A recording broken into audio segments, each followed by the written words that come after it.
This one's for you. I just watched a movie, and maybe you want to rent it or something, because it reminded me of you, and that's the movie. It's called Hachiko. Hachi, I think they called him Hachi in the movie. It's a little dog, and I don't know what kind. I think it's a Japanese dog, and it's a real dog that lived in 1923 in Tokyo, and you know, in the movie, they talk about New Jersey and Florida, and you know, there's something connected with you, you know, New Jersey and Florida, and also about you know, it reminded me a lot of how you and your dad got Devon, and you see, let me explain this to you. See, I was a child once too. I was a little girl once too, and I was afraid of dogs, black dogs especially. And so you and your dad, you went out and didn't talk to me about it, you know. You just went ahead all by yourself, and you said you chose a dog. Now imagine, you know, you're 32 years old now.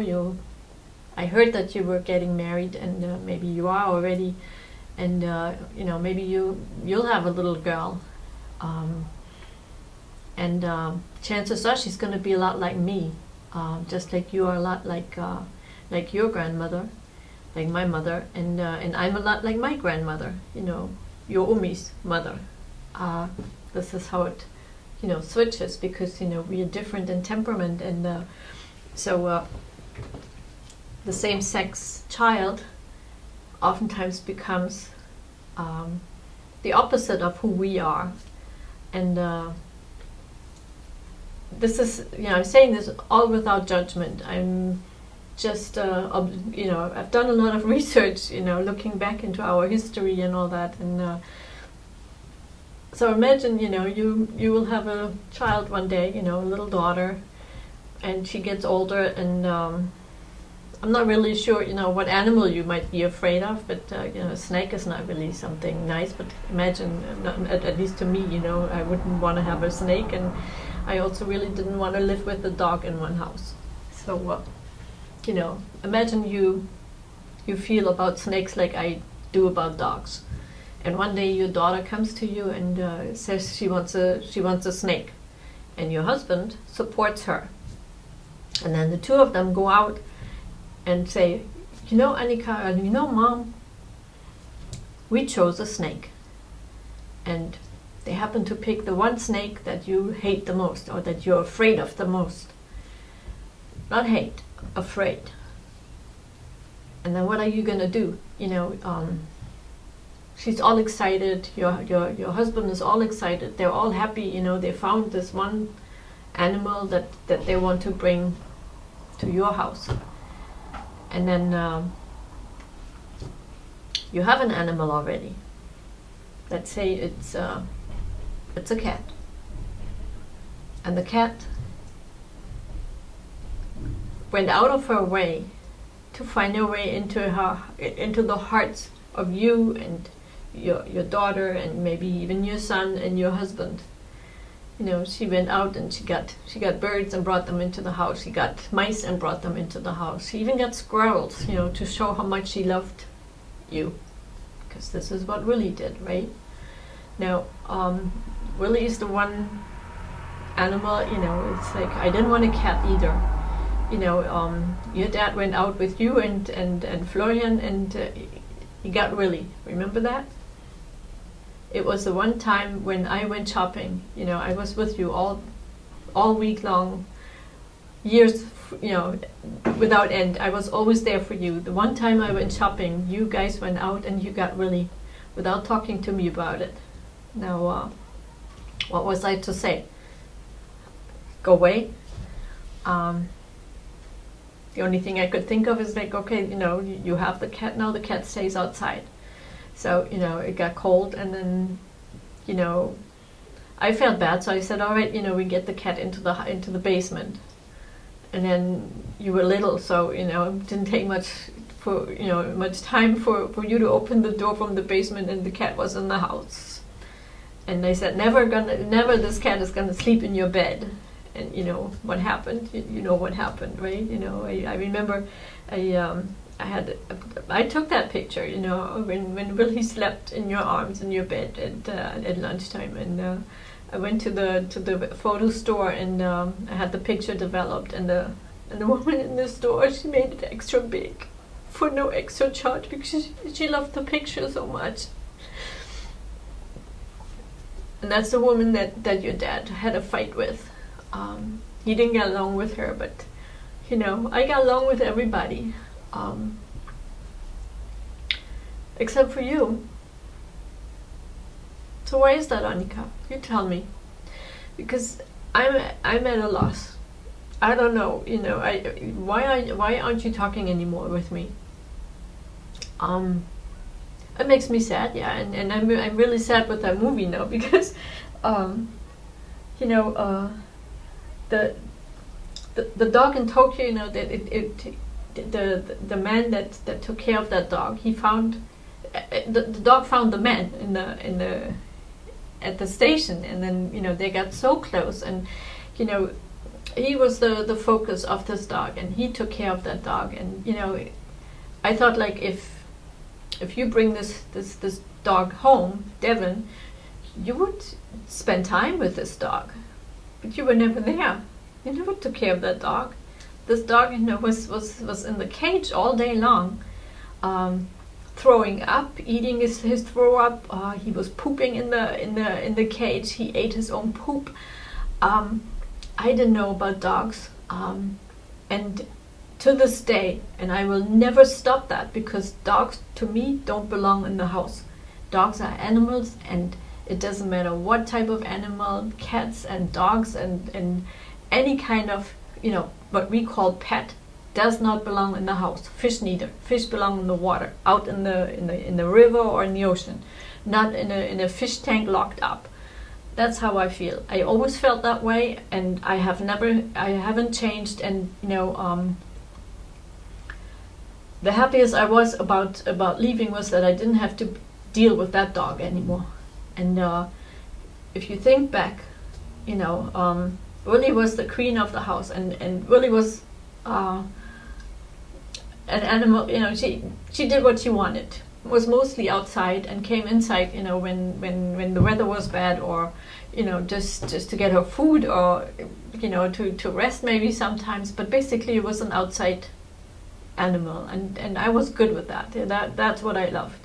And Willie was like, she was free, and I loved her to be free. You know, she was not a pet. And the way you disposed of Willie when Devon came along, that's how I felt you disposed of me. You know, it's like, oh, you don't want to get along with the dogs, so out the door. That's how I felt. And you know, the better I got along at work with the people that I was working with in the end, the worse you treated me at home. That's how I felt. Now you tell me if I'm wrong. You know, I might have just invented that. I'm not saying I'm right with everything. I can only go by my own feelings, and you know, I have 2 children, you, Annika, and Florian, and maybe one day you'll have children. Maybe you have already a child. And what's a mom without her children? You know, I mean, I know I wasn't perfect. I made my mistakes. I also know that I did a lot of things that other moms didn't do, and I'm proud of it. I would do it again and again and again, because I know that you know, maybe you don't even feel it, because you know, I know that, you know, when I grew up, I was always at home alone, always studying.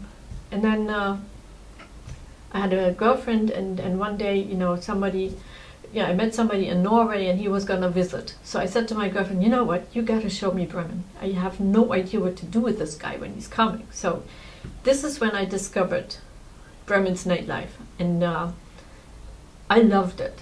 And I went out with my friend because, you know, we were pretty much finished in school and I was waiting to go to America, and there was a lot of time that we had. And so we worked during the day, you know, we were driving it in European rent-a-car. It's international rent-a-car, it's called in America. Here it was called Interrent.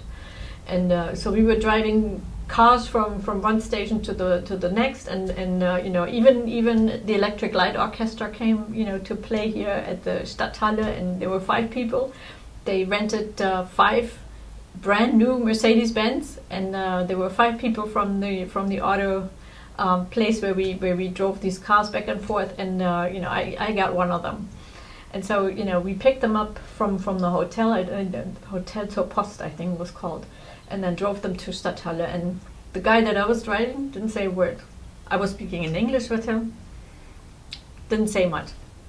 But it was an experience because we were also allowed to see the concert, and it was, I mean, this is like 1978 it was, you know, in February or something. In July I you know, immigrated to America, and so you know, they had a laser show.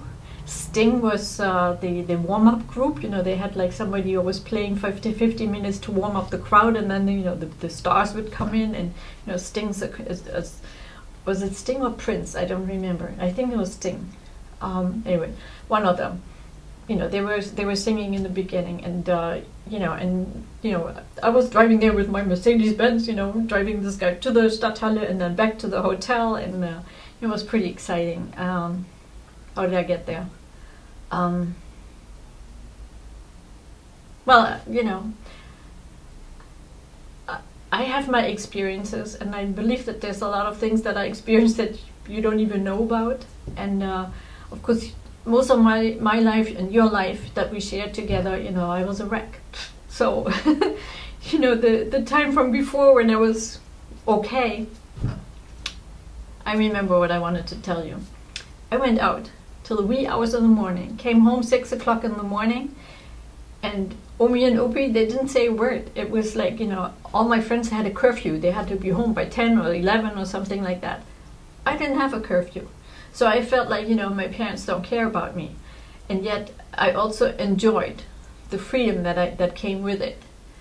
And maybe one day you will find that openness to see that, you know, the things that I gave you that other moms and dads didn't give their children, you know, of your friends. Maybe you will be able to appreciate what you had.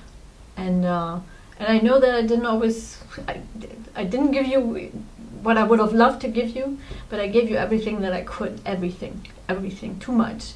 And that's not your fault, that's mine. That's why I broke down. I didn't know really where the limits were for me. And that is something that comes from my upbringing. And who are you to judge me on that? See, I learned to live with that and to make up for it and to learn from it and move on. And yet, I would like to find a way with you and also with Florian. You know, if I could talk with your dad again, that would be nice. But mostly you and Florian. You know, you're my children, and I miss you. You do with this whatever you like. But I do miss you and I do love you.